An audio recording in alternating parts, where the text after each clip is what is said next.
सर्वोच्च न्यायालय के मुख्य न्यायाधीश, भारत के मुख्य न्यायाधीश श्री चंद्रचूड़ साहब, सम्माननीय, माननीय, नमस्कार।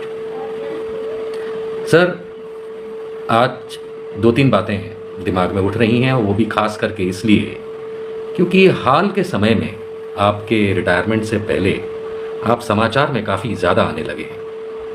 मैं धन्यवाद करूंगा आपका कि आप समाचार में बहुत समय से चलते चले आ रहे हैं, क्योंकि आपने कई जजमेंट्स ऐसे दिए हैं जो बहुत उम्दा हैं। आपने कई बातें ऐसी कही हैं जो बहुत ही अच्छी हैं। इसके सिवाय भी आप न्यूज़ में बने रहे हैं, उसकी चर्चा की आवश्यकता नहीं है। लेकिन हाल में दो तीन चीज़ें ऐसी हुई हैं जिनमें से कुछ बातों पे मैं आपको कुछ सम्माननीय तरीके से अपना एक मैसेज, कहें तो मैसेज, देना चाहता हूँ। चंद्रचूड़ साहब, मैं नहीं जानता कि हाल में आपने राम मंदिर का इशू क्यों उठाया। आपका रिटायरमेंट नज़दीक है। हाँ, आगे बढ़ने से पहले मैं ये कह दूं कि मैं कोई भी इंसल्ट नहीं कर रहा, ना ही मैं चीफ जस्टिस ऑफ इंडिया को बदनक्श कर रहा हूँ। कई बार सुप्रीम कोर्ट के कई जजेस, चीफ जस्टिस ये कह चुके हैं कि हम उनकी बातों का, उनके आदेशों का क्रिटिसिज्म कर सकते हैं, उन्हें इंसल्ट नहीं कर सकते। तो मैं क्रिटिसिज्म करूँगा और इंसल्ट नहीं करूँगा। तो कृपया इसको इसी तरह देखा जाए। हाल में आपने हिंदू धर्म, मंदिर, राम, भगवान, इन लोगों को बड़ा नज़दीक आप ले आए हैं। आपने राम मंदिर, बाबरी मस्जिद के ऑर्डर पर जजमेंट जो आया था, उसमें आप भी एक थे, उस पर भी आपने कुछ अपना वक्तव्य दिया और उस पर बहस पूरे देश में छिड़ गई। और उपरांत इसके आप ये भी सुना कहे गए कि भाई रिटायरमेंट के बाद लोग आपको किस नज़र से देखेंगे, ये भी आपकी बात बाहर आई मीडिया के थ्रू। खैर, लोग अलग अलग नज़रों से देखते हैं, देखते आए हैं, देखते रहेंगे, सबके लिए लागू होता है। तो उस पर इतनी चिंता की तो खैर आवश्यकता होनी नहीं चाहिए। लेकिन राम मंदिर पे ज़रूर बात करूँगा मैं। आपने ऐसा कहा, ये मीडिया में आया है, मैंने आपको नहीं सुना ये कहते हुए, क्योंकि मीडिया रिपोर्ट का जब खंडन आपने नहीं किया तो कहा होगा। चीफ जस्टिस ऑफ इंडिया साहब श्री चंद्रचूड़ जी, सम्माननीय, आपने ऐसा कहा कि जब आदेश की घड़ी आई तो उससे पहले आप भगवान के समक्ष बैठ गए और आपने प्रार्थना की कि बताओ भगवान क्या करूं। स्वाभाविक है कि लोग ऐसा तब करते हैं कि अपने देवता, भगवान, अल्लाह, गॉड, वाहेगुरु से तब अपना ताल्लुक़ बनाते हैं जब कोई परेशानी हो। तो मैं समझ सकता हूं कि आपने यही सोच के भगवान के समक्ष अपने आप को समर्पण किया होगा कि रास्ता दिखाओ जी। ये कोई गुनाह थोड़ी ना है, हम सब करते हैं। अपने अपने गॉड, भगवान के सामने हम जब परेशानी में हो, दुविधा में हो, जब रास्ता ना सूझ रहा हो, तो रास्ता पाने के लिए ऐसी बात तो होती है। लेकिन चंद्रचूड़ साहब, सम्माननीय चीफ जस्टिस ऑफ इंडिया, दो तीन बातें यहाँ गले नहीं उतरी। विद ड्यू रिस्पेक्ट सर, आपने भगवान से रास्ता सुझाने के लिए प्रार्थना की कि राम मंदिर, बाबरी मस्जिद मैटर का क्या किया जाए। मैं जानता हूँ आप तो कहीं बेहतर हमसे ज्ञानी हैं, लेकिन भगवान राम तो खुद उसमें एक पक्षकार थे, ये याद रखा जाए। Point number 1। दूसरा, कोई भी जज, मजिस्ट्रेट, चाहे चीफ जस्टिस साहब ही क्यों ना हो, कानून के हिसाब से आदेश जब पारित करते हैं तो किसी भी प्रकार का आदेश हो, उसमें न्यायिक मस्तिष्क यानी कि जुडिशियल माइंड अप्लाई करना चाहिए। Point number 2। और पॉइंट नंबर 3 कि आप अपने सहयोगियों से ज़रूर कंसल्टेशन कर सकते हैं एज जज, ये जानने के लिए, समझने के लिए, या एक सही निर्णय तक पहुंचने के लिए कि मामले में क्या किया जाए। लेकिन किसी पक्षकार से ही पूछ के यदि आपको रास्ता मिलता है तो पहली बात तो ये जजमेंट फिर कैसे हुआ? आपने तो पक्षकार से ही पूछ लिया। भगवान श्री राम, जन्मभूमि, रामलला खुद पक्षकार थे उस मामले में, और आपने भगवान से ही पूछ लिया कि रास्ता दिखाओ। आप तो पक्षकार से पूछ के जजमेंट दे दिए सर। क्वेश्चन नंबर 1 जो मेरे दिमाग में आता है कि क्या ये सही था। दूसरा, मैंने बहुत खोजबीन की। मैं इस मामले को तब से एज ए पॉलिटिकल एनालिस्ट समझता आया हूँ जब से मैं पॉलिटिकल एनालिस्ट 15 साल से हूँ। जब ये आदेश आया उससे पहले जब चल रहा था मामला, बहुत फॉलो किया।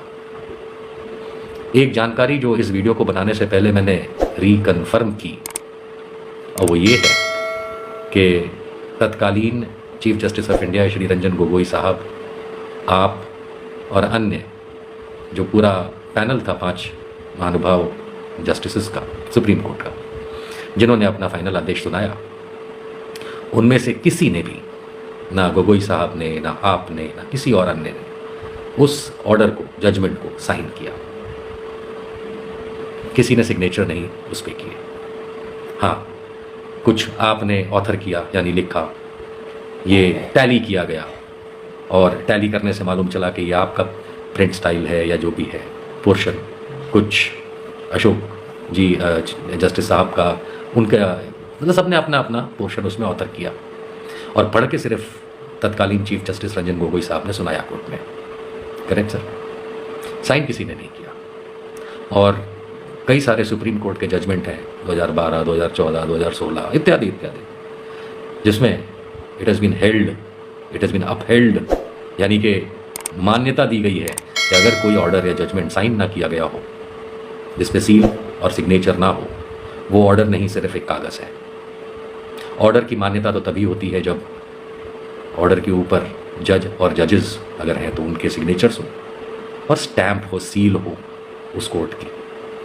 अगर आप लोगों ने साइन ही नहीं किया तो वो बाबरी मस्जिद राम जन्मभूमि मामले का जजमेंट, जिसके ऊपर देश में खास करके भारतीय जनता पार्टी हिंदुत्ववादी हंगामा करके आज की तारीख में वहाँ मंदिर बना रहे हैं, वो ऑर्डर वैलिड कैसे है सर?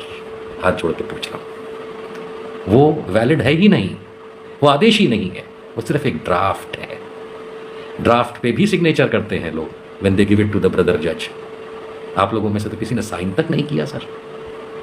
और एक आदेश जो साइन नहीं किया है, मैं उदाहरण दे सकता हूँ कि अगर किसी को कोई ऑनरेबल कोर्ट जमानत दे दे, ओरली मामला चल रहा है, सुनवाई चल रही, उन्होंने कहा ठीक है ग्रांटेड, और वो आदमी जेल में है, उसको छुड़ाना है, जमानत जो अर्जी लगाई थी उस पर माननीय जिस किसी भी न्यायालय के जज साहब ने आदेश सुना दिया कि हाँ ठीक है ग्रांटेड, पिटीशन अलाउड, जमानत अर्जी अलाउड, दे दी जमानत, इसकी ये शर्तें हैं वगैरह वगैरह।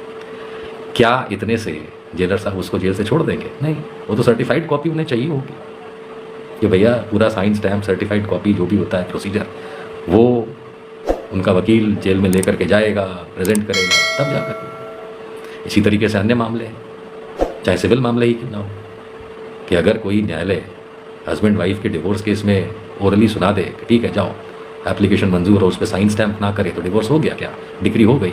नहीं हुई। तो आप लोगों ने तो किसी ने भी, एक की दो की बात नहीं, किसी ने भी राम जन्मभूमि बाबरी मस्जिद मैटर पे आदेश में तो साइन नहीं किया। तो ये बना कैसे रहे हैं ये लोग? कैसे बना रहे हैं? आप लोगों को तो सुओ मोटो पता नहीं, मैं नहीं जानता कि एक्शन लेना चाहिए था कि नहीं, कि आदेश तो हुआ नहीं भैया, क्योंकि आदेश होता तो आपके साइन होते सबके। खाली लिख देने से, टाइप करने से तो आदेश नहीं हो जाता, चाहे न्यायालय का ही क्यों ना हो, है ना सर? क्षमा चाहूँगा अगर किसी बात को मैं अपनी औकात से ज़्यादा बोल रहा हूँ, लेकिन एज अ सिटीज़न मैं सवाल तो करूँगा, चाहे वो राष्ट्रपति जी हो, प्रधानमंत्री जी हो, चीफ जस्टिस जी हो, चाहे कोई भी हो। इस देश में सवाल करना अधिकार है, with due respect, without any insult. कोई इंसल्ट नहीं सर। आप लोगों ने कोई आदेश साइन नहीं किया, वहाँ राम मंदिर बन रहा है,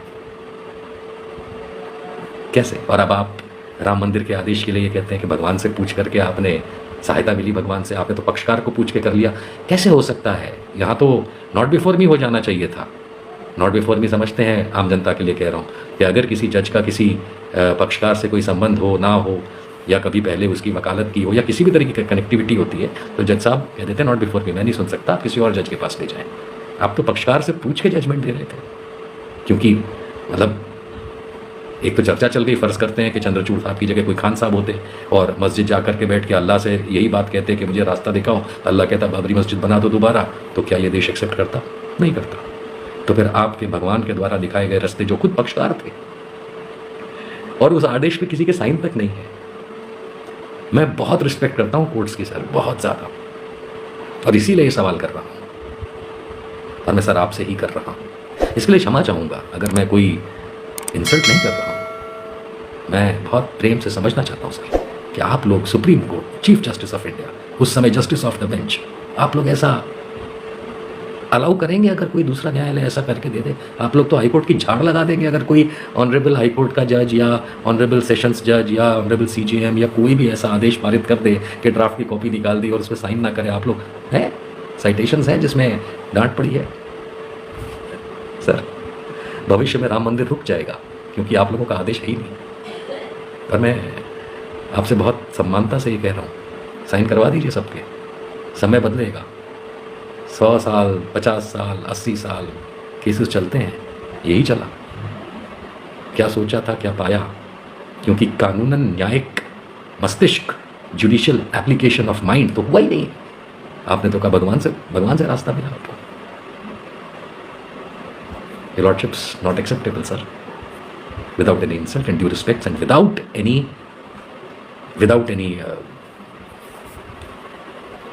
मतलब मैं नहीं समझ पा रहा हूँ, नहीं समझ पा रहा हूँ। मैं इतना ज़रूर समझ पा रहा हूँ कि भविष्य में जाके 10 साल, 5 साल, 20 साल, हो सकता है कभी भी सरकारें बदले, जुडिशरी के पैनल्स बदले और ये सवाल वहाँ जाए, तो आप भी समझते हैं सर, मैं आज की तारीख में अगर ये एप्लीकेशन लगा दूँ, आप निकाल के फेंक देंगे। What nonsense. It has been finalized. A final order has been passed.